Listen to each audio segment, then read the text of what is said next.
Right, so we're just going to clean our trolley before we put our Sarah things on there. So now wipe it's definitely dried out.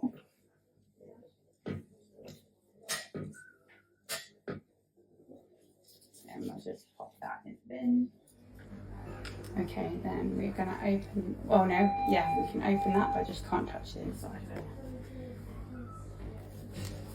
And I'll take our sticker off for washing machine. Yes.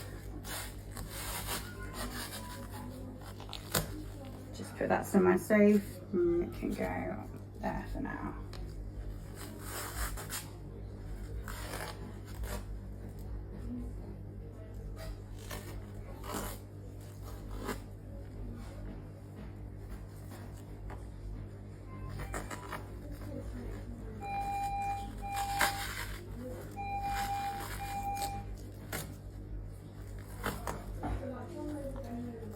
It'd be nice to have a slightly bigger trolley, wouldn't it? But we'll work with what we've got. Yeah. So not touching the inside? Yeah, touching the outside bit. And ideally we'd like a slightly bigger trolley. Okay, right, that. Okay, if you... Now let me take over. Yes. And so this is the thing that we're filling out, so put that at the same safe place with the other things so that you can work out that you've got the right instruments at the very end. So now this is going to be a sterile field. So now I need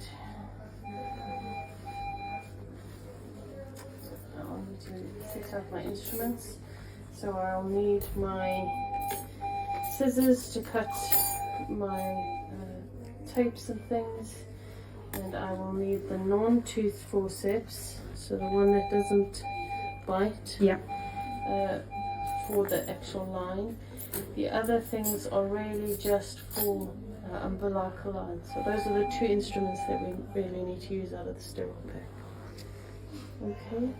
So can you open the drape? Yeah. So this is a fenestrated drape.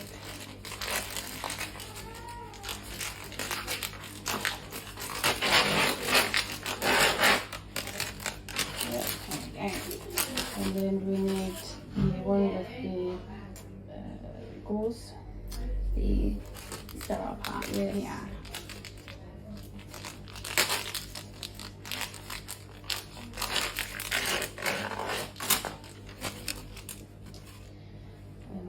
Bits in there. Yes, all those things. So we've got dressing. Dressing there. Oh, nearly trying to escape.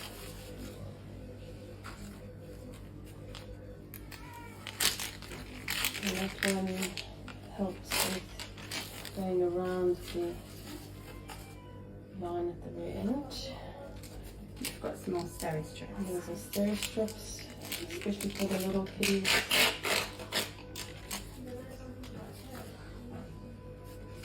Then we've got all our... So those are for more than 7 days. Yeah. And the other option, if you just want to show the other option. So our other option. The other option is that one. Chlorhexidine. And it's for less than 7 days.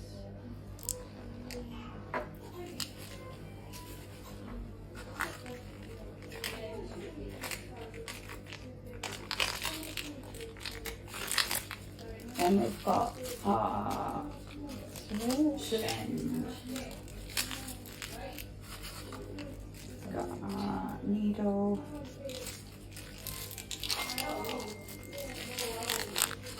And then we've got our port on the end.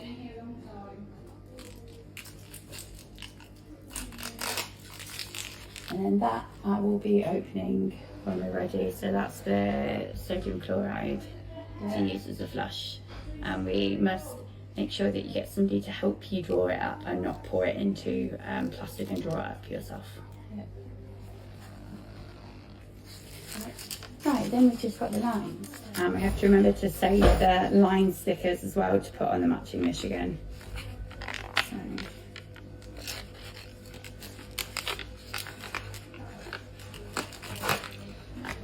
So this is where the most care must be kept. Yeah. Not to touch the end bits, because that's what's going in the baby.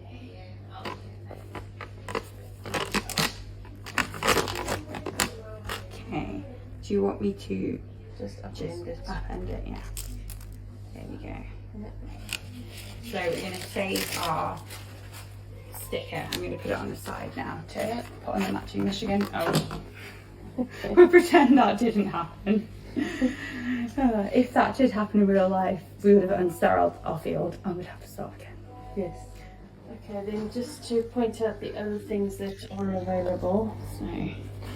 So this is the Seldinger technique that you can use with a 1 French cannula, and it makes it a little easier, particularly on the more tricky babies.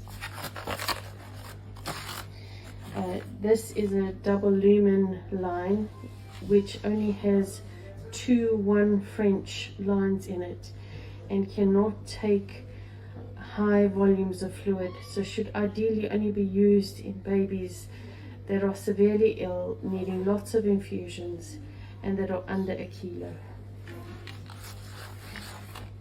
And this is the normal line that we would use, 2 French. This has a guide wire inside, and we need to make sure that the guide wire is removed before we try to infuse anything. So when we stick it down, it needs to be removed. Yeah. So I've opened the Soline and we've checked the expiry and checked that it definitely is Soline together. You can always give Laura, she's wants it for her next week, and we can get it a bit earlier. Okay. She's asking. Lovely. Now the tricky thing with this particular line is the blue bit. So the bung needs to go on, but the one thing that you do need to make sure of is that when you've finally got the whole line through this, that actually you reconnect it with the whole of the solid bit inside. So essentially that marking needs to be within the blue hub, otherwise you're likely to get holes in your line.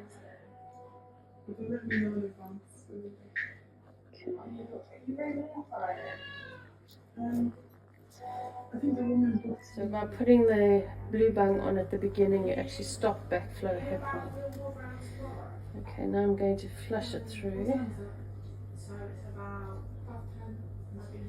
Okay, so there's water all the way through the, not water, saline, all the way through the line. Okay, then the next thing I need to do is open this up and go through my waste, which can be attached to anything close by, but it should not be impacting on the sterile field. So I think maybe let's move to where the baby is, to the side.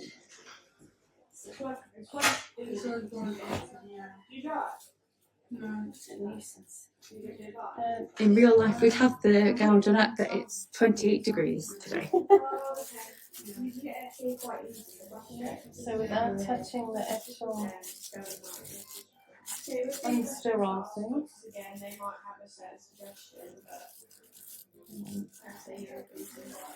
Okay, now I need to have a nice setup. So I have things for cleaning. I have my line, my needle, and I have my things for sticking. And here is my drape. So get rid of that. And then